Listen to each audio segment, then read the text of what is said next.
Okay. Noong hindi ko pa inaalis yung thermostat nito, maano siya, lumalampas doon sa kalahati. Ngayon, nung inalis ko na yung thermostat, ayan na, normal. Nag-normal na siya.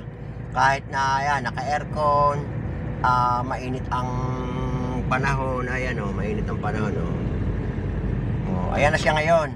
Naging normal na noong inalis yung thermostat. So, kaya nga yung sasakyan, ibigay mo yung hilig.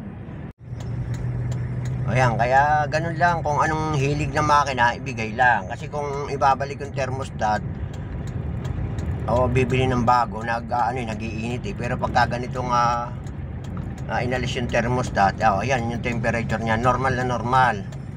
So, naglalagay na rin yan kung aalisin nyo o hindi. Para sa akin, pabor ito sa aking sasakyan na alisin yung thermostat. Okay, gano'n lang, isinare ko lang. Lalo tigit dun sa mga wala pang alam. Salamat.